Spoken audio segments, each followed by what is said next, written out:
never sleeps.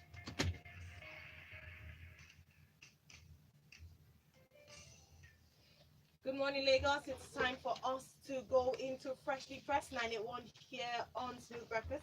Smooth Breakfast on Smooth 98.1 with Valentine. And Ayo. And of course, we're not alone. We have our expert analyst in the studio. And so I'd like to make very welcome, first of all, ladies first, Folu Storms. Good morning. Good morning, Lagos. Good morning, Ayo. Good morning, Val. Good morning, everyone. Good morning, Folu. Now, Folu Ogunkeye, aka Folu Storms, is at Folu Storms on social media. Thank you very much. Now, we also like to say welcome and good morning, Justin Ijeh. Good morning, Justin. Morning, Ayo. Morning, Lagos. Hey, morning. to You know, there's a voice that you give that just makes the other person very mellow. You're welcome, Justin Ijeh. The show this morning. there was too much vibe in the studio. And also we have Fred Allison. Good morning, Fred. Good morning. Good morning, Fred Lagos. is at Mr. F.E. Allison. Right, we'll go straight into the story and Val has it first. Join the conversation by sending messages through WhatsApp to 0809 444 That is the WhatsApp number, 0809 444 We're streaming on YouTube live, so type in the search box Smooth 981 FM Lagos. You'll find us. We're also streaming on Facebook. There's the same handle, just Smooth 981 FM Lagos. We'll start with this first story from the Guardian newspaper. Court terminates charges against Alex Badeh. That's the late former chief of defense staff. I recall that in 2015, December 18 precisely, he's been standing trial really for several charges, 10-count charge bordering on criminal breach of trust, abuse of office, and money laundering to the tune of 3.9 billion naira. Justin, please take us through the story. Let me start with sending condolences to his family. Former Chief of Defense Staff Alex Badeh, whose watch ended in February. He was murdered, and incidentally, he was standing trial during the time. So this article is basically saying that he was charged to court as an individual alongside with his company, which was allegedly the vehicle used to perpetrate the crimes of money laundering and other things that he was being charged for. Yalikam Nigeria Limited. Yes, Yalikam Nigeria Limited, which was being charged with money laundering. So the charge included money laundering, abuse of office, criminal breach of trust, all to the tune of 3.9 billion. Well, long story short, since Mr. Badeh is demised, all charges against the first defendant are hereby terminated, according to Judge Ogoni on Monday. Yes, things that make you go, We commiserate with the family on his death. We are trained not to speak evil of the dead, but actions are actions and they live on, right? So if the allegations are true, if there's evidence to the effect, which there seems to be, because the company has now been convicted of those charges, but the individual who is demised has been the charges against him have been dropped. And quick question, Justin. I know it's just hovering over your head, but the thing about it is, here's some people might wonder. So that the judge dropped the charges against him, his person, does that negate the possibility of him getting the full military benefits, or? Well, I mean, we talked about it downstairs. So I reckon that the reason why the justification to them, whether we agree or not, is a separate matter, for dropping the charges against him would be so that he could receive his full military benefits. So his family could receive. So his family could receive his full military benefits. But I don't see another reason why you should drop the charges because he's dead. You can do it for the records. Absolutely, I will say it's a little bit problematic because we have to look at the benefit of the country. Unfortunately, we live in a nation where we keep putting the consideration of the individual above the benefit of nation and the larger good. And as you mentioned, obviously no one in Nigeria wants to speak ill of the dead, even though people do, let's be honest. I really am quite disappointed in this outcome, and I really should have carried it on. But let's hope that if I mean, at least the company is still sort of facing these charges, so maybe there will still be some truths that will come out of this, but I don't think it's a good idea at all. Would you suspect that the EFCC might appeal this case? Well, no. If you take the story down to the end, it does appear that the case has been brought to closure, because it says all properties in line with the 10-count charge are hereby forfeited to the Federal Republic of Nigeria through the EFCC. That's all properties attached to the company. Yes. So you can then imagine that whatever was attached to his person, Mhm. we're not talking about that anymore. Just very quickly, do you think, or has Consequence. there been precedents whereby on compassionate grounds such a case hasn't struck out because the person lost his life I don't or his understand or her life? compassionate grounds when It's criminal. activity is involved. It's not It's a civil criminal. Well, issue. some criminals on death row are released on compassionate grounds based on individual merit. But in that Merit? situation, you've already been served some convicted, you've time. served time. I mean, you've sat with the It's on consequences of your actions for a very long time. In this situation, what we're seeing is almost scrubbing the slate entirely clean, as though this never happened, as though there was a mistake. And what will happen is posterity will judge the situation and say, oh yeah, but he was never convicted. He was never found guilty. There was nothing there. They threw it out. And they're throwing it out because he's not alive, not because there was nothing to be found. And that's very, very different. All right. Very interesting. Premium Times has this next headline: NIS suspends issuance of 10-year e-passport for you. I'll come to you with this, I'll say, juicy story with sarcasm. Doing this. So the Nigerian Immigration Service has postponed the issuance of the new 10-year enhanced e-passport till April 29th. Their reason is to enable it finalize the integration of the national identity number with a new passport. One would think that this had been done a long time ago.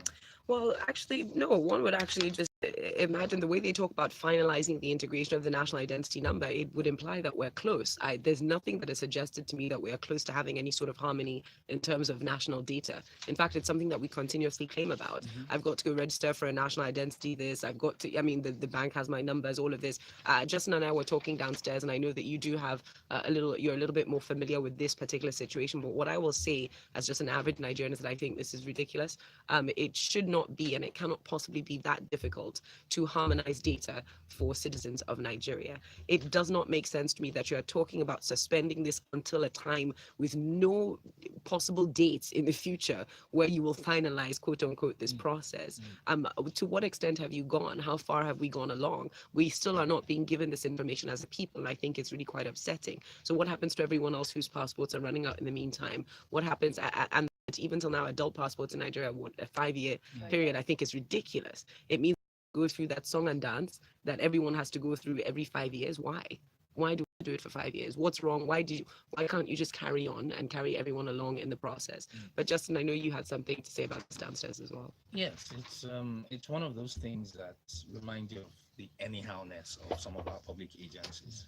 I think, in my opinion, and given my understanding of certain projects that have happened, particularly on the national ID side, the NIN side of things, I think the drag here would be the immigration service, because I dare say, technologically speaking, NIMC is way ahead of these guys. So they shouldn't have even come out, in my opinion, they shouldn't have even come out talking about the 10-year passport until they were up to speed with what had been done on the other side of things. Thank you. Right? Until they were ready for that level of integration with the NIMC. I'm beginning to sound like a fanboy of the NIMC these days. It is what it is. But I mean, both of you have highlighted a major issue, which speaks to the harmonizing or synergizing information flow between agencies in Nigeria. It seems as though rather agencies are not working together or exchanging information together. You need to understand. Yes. So sometime late last year, my kids' passports had expired. And he started sweating. Oh my God! I gained a new appreciation of Lord Baelish's famous "chaos is a ladder" statement from Game of Thrones. Right? Chaos is a ladder for some people. The reason why that madness exists is because people are making money. Yes. It's not that it's rocket science for you to sit down in your house and fill in data on an online form and then go there and just stomp print or whatever. But the opportunity to interface with people creates a bottleneck, and that bottleneck becomes a toll gate, and you have to pay. So you know what we would really like to see is there actually being actions for these consequences, or consequences for these actions, even because people in authority know. They know this is what happens. Anyone who steps into any of the immigration offices, who has to go through any passport renewal process, knows. We know what the official fees are. We know what the fees that we actually pay to get the passports are. We know the song and dance. So we want to live in a country where there are actual consequences for this sort of preying on the average Nigerian citizen. It is really unfair, and I mean, things are getting to a place where it will just not be taken by the populace anymore. Also, I mean, talk about consequences Yeah. with regards to highlighting problems, not just synergy, as well as abandoned projects before they even take off, e.g., or Air Nigeria. So we've had cases where we have big announcements and everybody's excited. Yeah. There's a lot of publicity around this, and then just before execution, it says, "Oh, so we're going to backtrack on that one. We're not Sound going ahead with bites. this." But like I would say, let's be optimistic for April 29th. So it's a timeline we need to just keep in our pockets to wait. Okay. For the next for the next story from the Guardian newspaper, we'll have this one. Foreign airlines diverts traffic to Port Harcourt, Abuja to decongest Lagos. Justin, should we be optimistic about this again? Well, just okay, I'm not gonna say that on there. Yes, we should be optimistic. It's a positive development, but just prep yourself for some heightened inconvenience. Because of the fact that if you look at some of these airports that are international flights are being diverted to, some of them, yes, they told us that they are new. We use these phrases like state-of-the-art facilities, but if you go into convenience in some of those places, number one, it's a problem. Number two, the size of the loading bays or the boarding fingers, some of them don't even have boarding fingers, right? So there are certain type of aircraft that cannot land in Port Harcourt, for instance, right? Some of the big jumbo jets can't land there. You know, very interesting you say that, because I used to have this feeling about why there were no Dreamliners in Lagos, but I was on one for the first time, and I thought it means we must have improved something. Something is good. I was very excited. Sorry, just shipping. Maybe they've done something. You flew from Lagos, right? Yes. So I'm speaking about the I'm talking about Lagos, where it was not even happening before. But just do not forget, they are speaking to the new terminals at these locations. They're talking about Port Harcourt International Airport, Nnamdi Azikiwe International Airport in Abuja, and some others. Have you seen those terminals? I have seen the terminals. I Have you haven't seen used them yet. No, I hear that. It's a warehouse. I just saw the pictures that's of the old Abuja Port Harcourt Airport. It looks terminal. pretty. It looks pretty impressive, though. Last week. No, I heard from a source that the Abuja, I haven't been Yeah. recently after the development works took place, but that the Abuja airport has, can meet up to international standards, that it is definitely improved. No, but I saw pictures yesterday. It looked impressive from the pictures. You haven't been there yet. If it happened, let us know what you think about it. No, but there's a positive side to this. Yes. The positive side being, hey, there were people that probably would have to travel to To Lagos, Lagos first, and yes. all of that. So it's a good thing that it's being dispersed. But hey, I set it high bar. That's all. We need to do a lot more. We're not just going to clap because you told flights to land in a different location. Actually, go and get infrastructure right. But at least it's decentralized, so attention will be placed on those other terminals. If there's anything wrong, we'll hear it louder than the others. Let's move on to this day newspaper for this next headline. NERC approves 121 third-party vendors for meter supply. That's the Nigerian Electricity Regulatory Commission. They've granted certificate of no objection to 121 metering firms. It was previously around 108. And now it's increased to 121. Your thoughts? Well, on the surface of it, it's always good news to hear that there are more meters that will be available for the average Nigerian citizen, because we do know that according to even NERC's statistics, they say that 6 in every 10 users of the grid generated electricity supplied by the 11 electricity distribution companies have remained without meters. And that's really quite concerning, because one of the biggest complaints that people have when it comes to power and when it comes to utilizing power is the fact that they keep getting estimated bills, which quite often are just not. They're completely rubbish. They don't make any sense whatsoever. So tackling this in a sensible way will help with the electricity problem. Even though we are still waiting for the tariffs to be increased, because let's be honest, I think most people have come to the realization, or at least are coming to that space where we know that for us to have the sort of power that we want, it will cost us, because it's costing us regardless anyways. We are spending that money for diesel, we are spending that money on petrol, so it would be nice to see able to generate that sort of money, and perhaps the discos do need to charge a little bit more.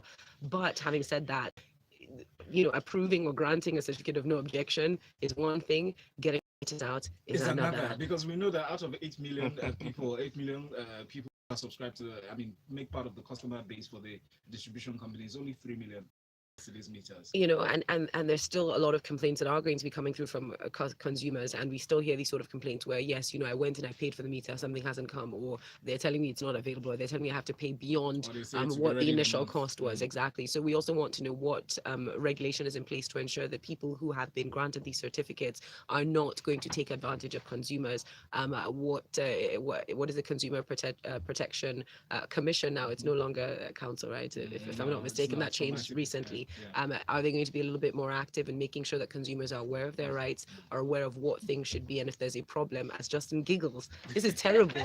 Justin's giggling here. Wow. Just Please, as in Nigeria. Respect us, sir. Mhm. No, I'm Maybe sure the it's Consumer something, Protection Commission will be involved. Because some other issues came up for you. Some other issues So like it's the thing you Yeah, talked it's- about downstairs, right? You will get to that story. No, but I just caught up. the issues surrounding the MITRE, that's multi-year tariff plan, that came up as well. So this is part of the problem that people are speculating about. Indeed. All right. Well, thank you. And we have some comments here on WhatsApp. We'll Yeah, take your Folu, you comments. cast Don't me, forget 0809-444-0981. And this one here from Oz is asking a question on Alex Badeh. What is the legal position? Can a person be legally tried? Like be tried legally, sorry. Posthumously. I would have to check with my betters on this, to be honest with you. I can't confirm, but I think I do believe that there is a situation where you can continue the trial. They themselves may not be, obviously, because they're not present physically, so it is tricky. But maybe that's why it is being continued against the company instead, because the legal entity of the company continues regardless and doesn't require a person to be there. Yeah. All right, thank you very much. Arisa from First Access, well, Buhari has gotten his passport. So. He has diplomatic help. He doesn't have to queue. All The levels are different. There's levels to these things in So life. when you're talking about them feeling our pains, I didn't understand how well. Arinze, people actually died in a stampede at the passport office in Lagos last year. It's terrible. The same immigration agency where a lot of young Nigerians died some years ago when they packed them into a stadium. Yes. The same agency where the guy who superintended all of that madness has just been elected into the National Assembly. His name is Ayo Mairo. Yes. So no jokes here, please. No jokes at all. Okay, now let's move on to our next story. Fred, I'll come to you for this one. Adamawa poll. Let's go to Adamawa State. Court declines to disqualify Gov Bindow over alleged certificate forgery. Can you take us through this story, please? Yeah. So the George judgment was that he didn't have the jurisdiction, that this should have been filed in Adamawa.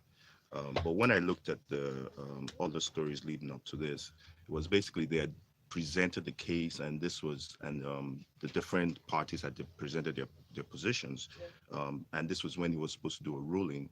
So my point is, if this was already established, why wasn't that dismissed from the beginning? But anyways, the INEC and the governor, they're coming from a technicality that the group, in the article they called the group a busybody, and that they had to have filed 14 days after he submitted his forms to INEC, and because of that, the issue should be thrown out. Yeah, but the judge said that wasn't the case. They could have, filed that it was a legitimate concern, and they're free to express their rights. Right, yeah.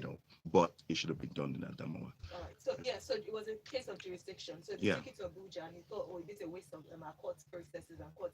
Summary of it is that Bindow is going to contest on Saturday. Yes, so he hasn't been disqualified. He hasn't. All right, thank you very much for that one. Going on to our next story here, Justin, I'll come to you for this one. Inspector General of Police arrested, he's given a report, or he's in a meeting, he said that police arrested 323 electoral offenders during presidential election. Now, this was also talking to us about what to expect if you misbehave come Saturday. What do you think about this, Justin? Well, this is an open and shut one. Fortunately, about shooting people who were caught, talking about taking them through due process. About that before in the past. Yeah, I said fortunately he is not talking about. Who is the he? Let's just clarify. The Inspector General of Police. He has said. He has said. My integrity. The Inspector General of Police, Mohammed Adamu, had said that all those found culpable after investigation would be prosecuted in line with the law. That is, this 323 people and any other persons who break the same law. And that's all he said. And that's all I'm saying. Okay, so I mean, it's the story details and almost like an assurance for Nigerians that police are on top of things. Come Saturday, they're going to deploy like an agent in the security agencies to the different parts of Nigeria to ensure that there's peace, and they'll be very tough on anyone who tries to skew the process. We'll take a few comments before we go on to our next story. All right, Yinka sent in a message on WhatsApp. Yinka said, my uncle is this annoying idealist who believes in processes as if he was living in the abroad. He said. He applied for his driver's license online, made the official payments and all that. He waited and waited for him to be scheduled for capturing, but it wasn't coming forth. He went to the office to inquire. One of the officers asked, who is the agent helping you? He said, I did this online now. Next, the officer called another office and asked, Wale, show more EPT, Mr. Online, what? So the man is looking for him right now. Well, Tony says, honestly, bottlenecks we see at the immigration offices is limited to that's why most of the immigration officers do not want to be transferred out. Getting your international passport is much easier. Really? Okay. All right. Thank you very much for that one. So perhaps if you'd like to get your passport, you need to travel a bit far. Follow this story. I'm sure you would be more than happy to tear into this sex scandal. Senator-elect trick-naked in viral. This is from the Premium Times. Let's hear about the behavior of the, state senator-elect. I'm a bit concerned when you say I'll be more than happy to get into this because, but it is an amusing story. I really do recommend that everyone who's listening, please, yes, I will tell you now why Justin was giggling because I had interesting questions when I read this. So the Premium Times is reporting that a video showing the deputy speaker of Nasarawa State House of Assembly, Godaya Akwashiki, it went viral on social media. Now, basically, he was caught trying to sleep with the wife of the former NJC secretary, Danladi and Vuluanza. And it was very interesting because the story sort of progresses saying, they sort of seen this happening. He first was talking to Mrs. Vulanza with the intention that she would help him convince her husband to support his senatorial ambition. Then this thing went a little bit further. He was targeted. It was grooming. It was work. Innocent until proven guilty. He was trying to. Well, according to the story, and I have to go into the bit that becomes quite amusing, is that when he picked a time, he confirmed from the former NJC secretary's driver, is he our guys traveled to just excellent. The quote from the story then says it looked like a perfect time for the devil to book an appointment with his wife. And again, I must commend whoever wrote this story because it is very amusing. But apparently this was a setup because the husband had noticed this was happening and so made a plan. And as he'd gone over to buy drinks and take the woman to the hotel, he was set upon and beaten by angry youth. That is problematic in itself. We'll come to that later because I don't think you should be physically assaulting people. But he was then handed over to the police. And at the Maitama police station, Godaya Akwashaki confessed to having committed the crime of wanting to sleep with Danladi's wife. How is one has intention of crime in itself? So I know that there is both the criminal and penal codes in Nigeria, and I know that customs vary from place to place. I'm yet to come across any situation where an intention is criminal. Perhaps picking up someone's wife, maybe if she had said. And what I find very interesting about this story is there's no account of what Mrs. Danladi had to say. They didn't. It's almost as though she's not relevant in the story when she's in fact the crux of the. She's a person against whom perhaps the crime could have been committed. He could have forced himself on her. She's central to the story, but yet there's complete erasure of the female form in this story, which I don't understand. How are we able to get to the reality of he wanted to? Was it just two men standing in the corner watching someone talking to his wife, saying, So you see, wife 3 or 4 times. This is what I don't like it. Yes. This is a crime. So it's comical, but it's also problematic. We're seeing people being set upon by youth. It's almost being encouraged.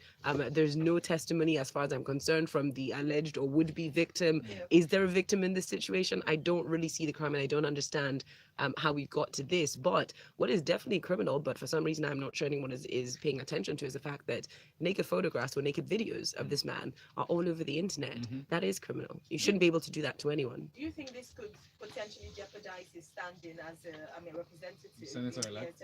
I wish I could say yes, but this is Nigeria. I'm yet Yeah. to see, unfortunately, People this have sort of done thing. worse. If he were female, then I would say yes, most certainly, but he's not. So this will be like one of the many other situations where we have known sex predators, people like that who've been revealed, but sort of carries on. I'm curious though, could there be an underlying problem between this man, the man who's been victimized or stripped naked, and the husband to the victim? I mean, Or the colleagues sort of say no, that there's nothing there. This is not vindictive. Who knows? So let me just get some facts. Right, Justin, you have 2 seconds. for your fact. 2 So seconds. he wasn't arrested in a hotel with this woman. No, Okay. He wasn't arrested in any compromising. he wasn't caught red-handed. no.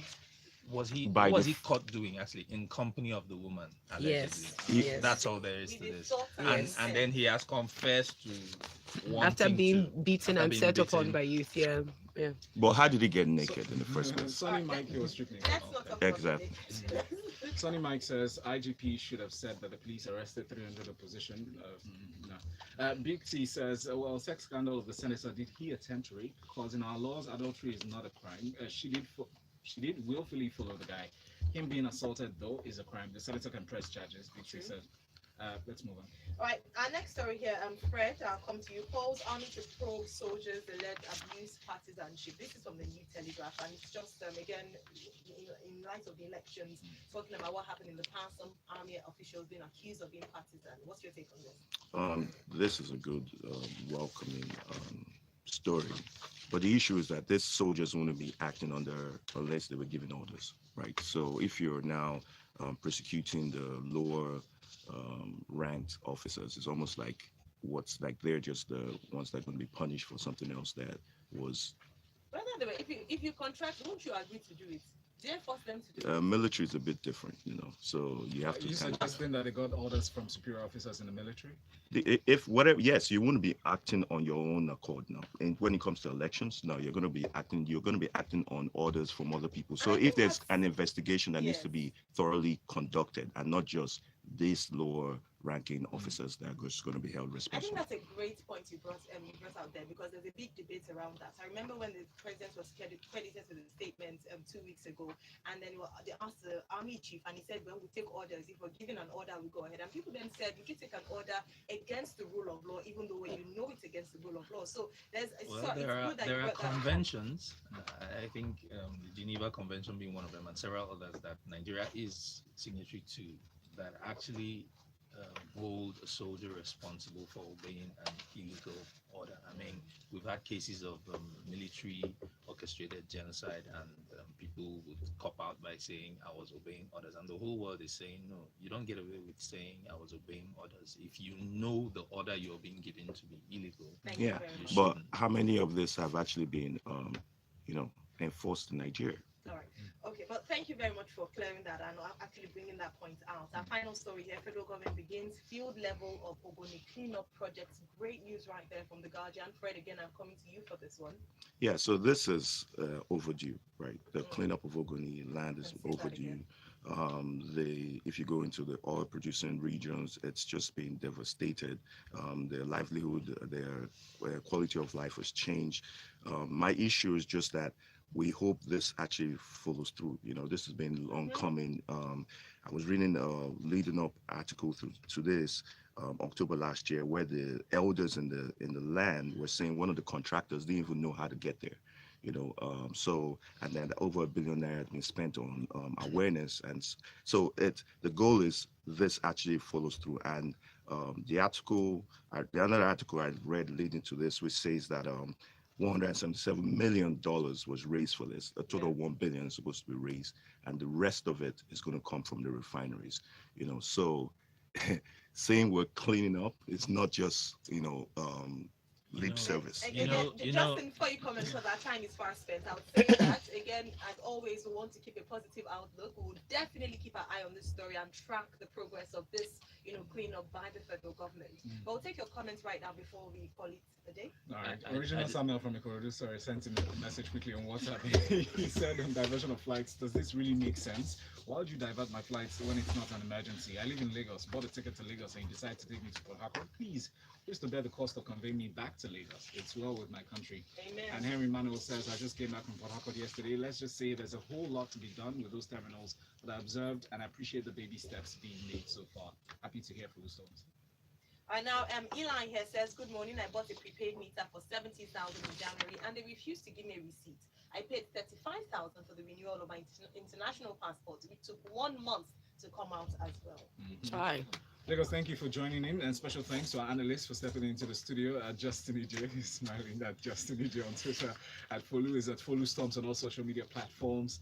Thank you, Folu, for coming in this morning. Thank you, Lagos. And special thanks to Fred. Mr. FB Allison is his handle on Twitter. Thank you. Good morning. And Bye, thank you, Lagos. Lagos, for listening. See you at 8:15 for Grapevine.